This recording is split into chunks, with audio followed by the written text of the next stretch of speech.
What's up, everyone? My name is Ethan. This is Courtside TV. If you're new, don't forget to subscribe, and let's get into it. So today I wanted to talk about the NBA draft lottery and who might potentially have the best shot at the #1 overall pick, because it's kind of been ramping up, draft talk lately with March Madness going on and wrapping up recently.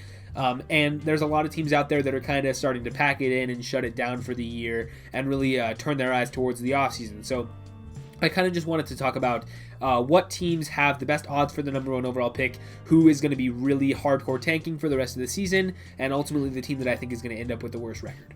So these are the bottom 8 teams in the league, and these are the teams that I think have the best shots at landing the first overall draft selection. These teams are pretty much, all of them are tanking at this point, except you can maybe make an argument that the Raptors and the Wizards are not tanking for the rest of the year. They might still be trying to make the playoffs in the Eastern Conference, but all these other teams are pretty clearly going to be tanking for the rest of the season, and this is an especially interesting year, and it's going to be a really interesting lottery because 2 of these teams have traded their pick.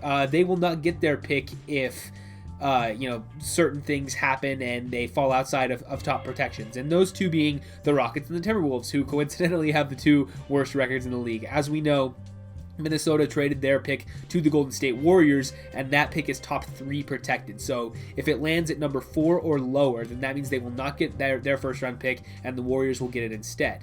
And that is, certainly scary for Timberwolves fans, because even if they do end up with the worst record in the league, and they might not, right? But even if they end up with the worst record, it's still about a 60% chance that they end up giving that pick away. Just with the new lottery odds and how it works, they have about a 40% chance to land in the top 3, even with only the worst record in the league.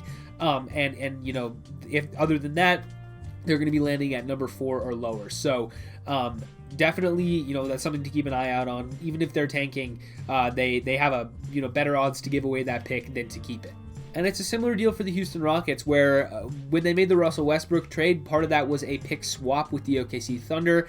And so if the Rockets land outside of the top 4, the Thunder will have a right to swap with the Rockets pick. So if the Thunder end up with a lower pick than the Rockets, then they can move up into the Rockets slot if that is outside of the top 4. So currently, let's say these standings hold and they end up with the 2nd worst record, then they could potentially land at 5 or 6. And if they do that, then their pick goes to OKC. Now, that's not the end of the world for them, because OKC is also a bad team, and they're going to probably have, a higher lottery pick as well, considering they're probably going to be tanking the rest of the season. So they might only have to drop down a couple of spots on that swap with the Thunder. But that is something to keep an eye on, because rather than picking, 2nd or 3rd, if that's where their ping pong ball lands, they could end up down at 7th, 8th, or 9th. So that could potentially be a big loss for them if they do end up getting a swap. So the Rockets are going to try to stay in the top 4 so that they can keep their high selection and draft one of those top prospects. But obviously, even if they end up with the worst record in the league, you say they pass the Minnesota Timberwolves and continue to not win basketball games, the lowest they can go is 5. So if they have the worst record, they still have about a 50% chance to land at that 5th overall pick. So even if they have the worst record, they could still potentially end up swapping down with the OKC Thunder. And then past that, you have a lot of teams who have their own pick. There's no really worry for any of these guys. And that's why I think you're going to see a lot of these teams just tank, because they don't have anything better to do, and they don't have anything to worry about with, where their pick might land. So they don't really have anything to play for the rest of the season. And that's just pretty much the rest of these teams in order: Pistons, Magic, Wizards, Cavaliers, Raptors, Thunder. None of those teams have to deal with any trades or anything like that. So any of them could potentially jump up to 1st overall or 2nd, top 3, however that works out. And like I said, I think most of these teams are going to definitely be trying to tank the rest of the season. Let's just go in order here. The Pistons are clearly a tanking team. They were since the start of the season. They, got rid of veterans and have traded away some pieces and stuff in order to really try to rebuild here. Bringing in Jeremy Grant and letting him run the offense and have the keys and everything. And they've just gone full young with a ton of young players there. And so they're certainly going to be looking to add another young prospect to their roster. And right now, as it stands, if they had the 3rd worst record, the lowest they can go is number 7. So they have a good chance to end up in the top 3. And if they did, then they would have a good chance at adding another young talent to their roster. Same with the Magic. They looked at, the cards that they had been dealt this year with a lot of injuries, and they decided to trade away all their guys and do a full reset. I kind of talked about this in the Vucevic video from a couple of weeks ago. But the Magic are clearly going to be tanking the rest of the season pretty heavily. And honestly, I think with some of the trades that they've made, they might have the worst roster left in the league. It's between them and Houston, I think, who, neither of them have a lot on their roster in the way of current NBA talent. It's really just like Christian Wood for the Rockets and Terrence Ross for the Magic, and pretty much everybody else is, either super young or a fringe roster player or whatever. So those two, I think, are the worst rosters left in the league, to be honest with you. So I would not be surprised to see the Magic continue to kind of slip down here, maybe slip past the Pistons and the Timberwolves if Minnesota can, get enough wins under their belt. I think the Magic might be one of those teams that continues to slip down the standings because they're clearly not trying to win, and they traded away everybody who makes them good. So Orlando, I think, is a blatantly tanking team, and if they end up with a top pick, they have a nice young core. I kind of talked about that already, but I do like what Orlando's building. I like the decision to commit to the tank here, and I think it'll work out for them. The Wizards could be one of those teams that decides to pack it in and tank, but considering the sort of the clock that they're on with Bradley Beal, we know that there's been a lot of rumors about Bradley Beal potentially wanting out or requesting a trade, and that has not come to light yet, but if they continue to be really bad, then who knows, that request could happen over the offseason. So I think Washington still does want to at least try to make the play-in tournament. They're not too far out of it, they're down there in the Eastern Conference, but things are so tight that they could potentially go on a winning streak and get themselves up there, even though their record is so bad right now. It's not, completely out of the question for them to pull up and potentially make the playoffs. So I think the Wizards are not a tanking team. I was honestly looking at the standings. I was pretty shocked to see that Cleveland is actually ahead of them, only one game. But I was pretty surprised to see that the Cavaliers have actually won more games than the Wizards this year, because it feels like those are two teams that are trying to do different things. And Washington just simply has not been very good at all this season. So I think that we could see them potentially move up. Yeah, I think the teams above them, OKC and Cleveland, are both definitely tanking, and so I would not be surprised to see Washington kind of inch themselves up a little bit here and maybe out of the conversation for a really high draft pick. Obviously, it's the lottery, so they could get lucky, but I don't see them as a bottom 5 team, and I think they won't be by the end of the year. The Cavs, I kind of just mentioned them, but they're tanking. They're not very good. They traded away a couple of veterans at the deadline, and they were, Kevin Love has not been in the lineup much, and when he hasn't been super good, and so it's really just been Colin Sexton, Darius Garland, and I think both of them have had good seasons, but they definitely need another piece, and I think they've realized that. They were a little bit competitive early on in the season. They were kind of frisky and were shockingly competent, but since then they have really come down to earth over the last couple of months, and I think they're going to put themselves in a conversation for a top 5 pick. I think I would not be surprised to see the Cavs just completely pack it in the rest of the season. Honestly, they kind of have already done that, and they're just going to be positioning themselves for another high draft pick, because since LeBron left, they've really been drafting at the top of the lottery, and they do have some good young talent on the roster, but they need another piece, I feel like. Toronto, I talked about them yesterday. Actually, I kind of made the case for the Raptors to pack it in the rest of the year and tank. And they kind of have started already to do that now. I've had, some people think that they might not be, and, it's a fair question to ask, right, what this team is trying to achieve, because they just came out of a stretch where they lost 13 out of 14 and hadn't looked good, and then they were on a little bit of a win streak, and they just lost tonight to the Lakers without LeBron and AD. So, it's been tough sledding for the Raptors for the last couple of weeks, and I personally feel like they are trying to lose games just because they're not playing in front of their home crowd. They're in Tampa for the rest of the year. They've had some injuries they're dealing with. They kind of have some vets that they might want to get rid of pretty soon. So the Raptors are definitely in an interesting situation.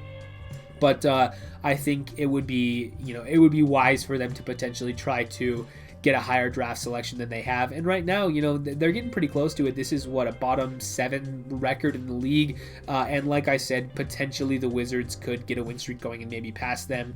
But who knows, right? I think the Raptors might be one of those teams that we see sort of shut some players down a little early and kind of try to position themselves for lottery odds over the rest of the year, because they just have plain and simply they've underachieved this season, and so it might be just in their best interest to sort of wait this one out. And then OKC, I also talked about them recently and how, they're pretty shamelessly tanking at this point with the Al Horford thing, sitting him out, and they have a lot of guys out with injury right now. They were, pretty frisky, shockingly competitive earlier in the year, but they've just decided that it's time to really shut this down and try to be as bad as possible.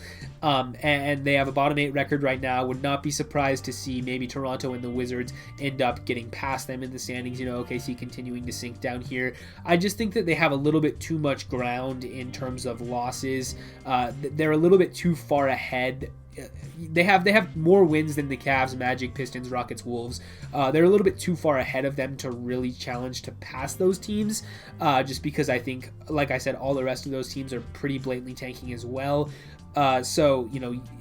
Not only does OKC have to lose pretty much every night, but they have to hope that some of these teams below them win, and when everybody's tanking, that's kind of hard to do. So it's tough for me to see them getting into the top 5 in terms of bottom record. Now, they could always get lucky with the lottery, obviously, and also there's the thing to think about with the Rockets pick, where they could potentially move up a couple of spots if Houston gets unlucky and lands outside of the top 4.